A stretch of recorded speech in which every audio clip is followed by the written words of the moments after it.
Bullet जो चीरती हुई लोहे के हिस्से को गाड़ी के, और वो मुझे लगी तब मुझे एहसास हुआ कि हम गिर गए।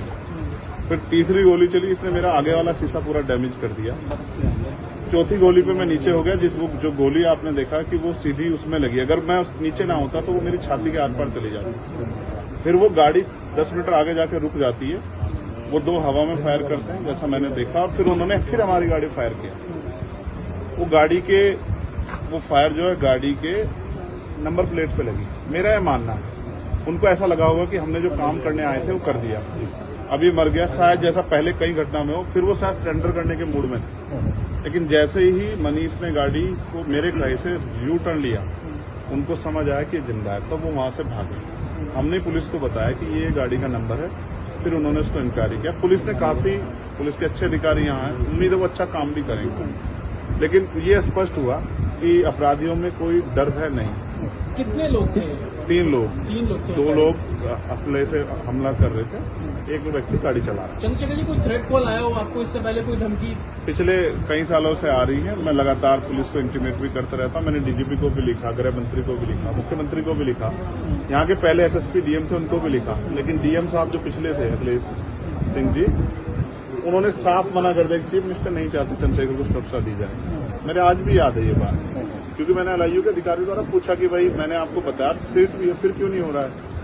तो उन्होंने कहा भाई ये सरकार का मामला, सरकार चाहे तो दे सकती। तो मैं चाहता हूं मुख्यमंत्री इंतजार कर रहे हैं कब चंद्रशेखर मरे, उनका काम आसान है। लेकिन उनको ये नहीं पता कि गरीबों की, कमजोरों की, शोषितों की बात करने वाला चंद्रशेखर इतनी आसानी से उनकी रास्ते में से नहीं है। अच्छा, अतीक अशरफ का जैसा हुआ वैसे ही कुछ होने वाला था, ऐसा आपको लगता है? अब आप इसका आकलन खुद करें कि क्या हुआ और क्या हो सकता है। आपके पास एक और बात, मुझे ऐसा लगता है कल की घटना के बाद, इतने बड़े उसके बाद भी अगर मैं सुरक्षित हूं तो हमारे संतों गुरुओं महापुरुषों का आशीर्वाद, हमारी करोड़ों बहनों माताओं का आशीर्वाद, बुजुर्गों का मेरे पास है।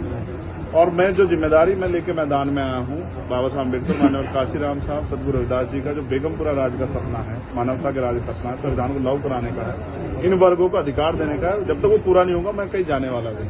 वो मेरठपुर में छोड़कर अपराधी भाग जाते हैं, तो उसको कुछ और बता रहे, कुछ तो कहानी को नया मोड़ देने की कोशिश हो सकता है वो चाहते थे जो गुजरों और दलित समाज में एकता बनी है वो एकता टूट जाए। ये होगा ही नहीं कभी, ठीक है, ये नहीं हो सकता। पंचायत आप लोग कर रहे हैं अपनी मांगों को लेकर? हमारी लीडरशिप ने ये निर्णय लिया है कि जब 24 घंटे में गिरफ्तारी नहीं हुई तो हमें अपने लोगों को भी जवाब देना है।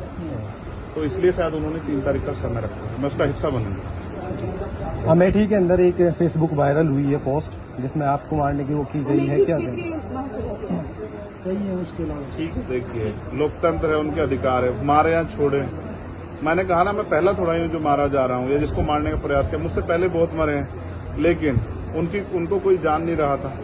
मुझे लोग जानते हैं तो मेरी बात आगे बढ़ती, लेकिन मैं अपने लोगों को मरने नहीं दूंगा। ये भी मैं उनको संदेश देना चाहूँगा। पोस्ट किया है अमेठी क्षेत्रीय महासभा से कि इस बार तो बचिए, अगली बार नहीं बचे। देखो, मैं गोली से डरता नहीं, मैं गोली से, बंदूकों से नहीं डरता हूँ। मैं संवैधानिक रास्ते से चलता हूँ, संविधान को मानता हूँ। गोली चलाने वालों को भी कहना चाहता हूँ कुदरत उनको सद्बुद्धि दे, गलत जगह पंगा ले रहे हैं। मैं झगड़ा नहीं चाहता, मैं अपने लोगों को भी कह रहा हूँ कल से शांति बना रखो और संविधान के रास्ते चलो। वो हमें डिस्टर्ब करना चाहते हैं कि जो हम राजनीतिक ताकत हमारी बन रही है कमजोर हो जाए, हम दूसरी दिशा चले जाएं। लेकिन ये भी एक अटूट सत्य है कि हम संविधान के जरिए जवाब देना जानते हैं, और किसी को गलतफहमी हो तो वो गलतफहमी सुधारने का समय, वो क्यों कर रहे थे, वो पाला किस लिए? मुझे ही तो मारना है ना, वो बता दे मैं चला जाऊंगा मरने में। अगर मेरे लोगों के साथ तो खेलना खेलें, मैं तैयार हूं। अगर मेरे मरने से हमारा आंदोलन आगे बढ़ता, हमारे लोग खड़े होते, मुझे कोई दिक्कत नहीं है। लेकिन उनको ये समझना चाहिए कि ये आज लोकतंत्र है। गोली की भाषा से एक चंद्रशेखर मरेगा तो क्या हो जाएगा, हजारों चंद्रशेखर पैदा हो जाएंगे। ये समाज, बहुजन समाज तो उपजाऊ समाज है। एक मरेगा, 1000 पैदा हो, कितने चंद्रशेखर मारोगे? मारो, गोलियों में सत्ता का संरक्षण आपको है, मुख्यमंत्री आपका अपना है, खूब चंद्रशेखर को मारो, हर जिले से चंद्रशेखर पैदा हो। पहली घटना आपके साथ बाबा साहब अम्बेडकर और मानव काशीराम साहब को सपना पूरा करे बगैर संविधान को लागू करवाए हम लोग जाएंगे। चंद्रशेखर भाई, पहली घटना आपके साथ मुजफ्फरनगर में हुई, दूसरी अब देवबंद में हुई, क्या अब लगता है कि आसपास का क्षेत्र उससे पहले बुलंदशहर में? अगर पहली घटना पे ठोस कार्रवाई हो जाती तो अपराधियों के हौसले कमजोर होते हैं। लेकिन मैंने कहा ना कि एक रानी का नहीं, प्राइमरी स्कूल के हेडमास्टर का बेटा है, एक गरीब माँ का बेटा है, तो मर जाए क्या फर्क पड़ा, किसी को क्या फर्क पड़ता है? उनका रास्ते कांटा आसान से निकल रहा है। तो इसलिए उनको लगा कोई वो नहीं, लेकिन जनता समझ रही। मेरे एक एक खून का जवाब मेरे लोग जो है ना मुझे संरक्षण देके देंगे एक आखिरी सवाल और सबक सिखाएंगे भारतीय जनता पार्टी की सरकार को, जिसके अब संरक्षण में गुंडे पड़ रहे हैं। एक आखिरी सवाल है, क्या ये पॉलिटिकल अटैक था आपको लगता है?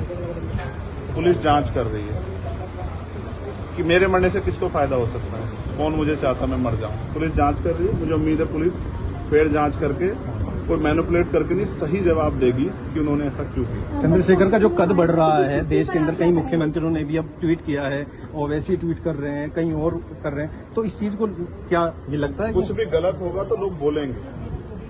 अगर कल मेरी जान ही चली जाती तो लोग फिर भी तो उनको पीड़ा होती, उनको अपना भी देखना है, कल उनके साथ भी हो सकती है। ये लाइन ही विचारधारा ही गलत है कि गोली से ऊपर, और ये बीजेपी की भाषा है, गोली मारो सालों को, ये वही उसी वो उपजाऊ हो रही है। देखिए बहन जी से मेरी कोई नाराजगी नहीं है, मैंने उनको हमेशा बड़ा माना, वो मुझे छोटा नहीं मानती अपने परिवार का। उनको ये घटना छोटी लगी, शायद अगर मैं मर भी जाता शायद उनको इसमें कोई शायद बुरा नहीं लगता, मुझे उनसे कोई दुख नहीं। मेरे लोग मेरे साथ हैं, ये बहुत, और वो समझ रहे हैं कि जो उनके लिए मरने को तैयार है, जिसकी जो जान पे जिसकी बनाई है वो हमारा अपना है।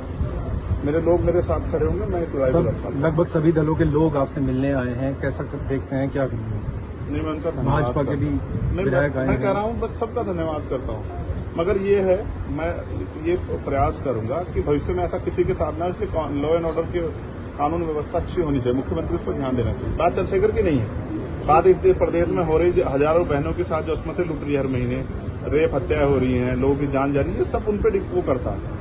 तो वो मुख्यमंत्री पद में बैठे हैं, अगर वो इसको संभाल नहीं पा रहे हैं तो क्या फायदा, तो उनको इस्तीफा दे देना चाहिए। फिलहाल आप ठीक है, डिस्चार्ज किया जा रहा है? हाँ ठीक है। आपके कार्यकर्ताओं ने आज जो है जगह जगह ज्ञापन दिया है, सहारनपुर में दिया, अगली रणनीति क्या रहेगी किस हिसाब से? कोई रणनीति नहीं, पार्टी के सीनियर लीडर जो तय करेंगे हम लोग उस पर काम करेंगे। और दूसरा, मेरे पीठ में जहाँ गोली लगी है वहाँ ड्रेसिंग जारी है, ठीक है, पहले से आराम है, बस एक जलन और घाव है, जख्म वो तो है ही, सांस लेने में दिक्कत थी, बीपी जो है फ्लक्चुएट हो रहा था, फ्लक्चुएट अप डाउन हो रहा था, वो ठीक है पहले से। ठीक है, चलो ठीक है, चलो पहले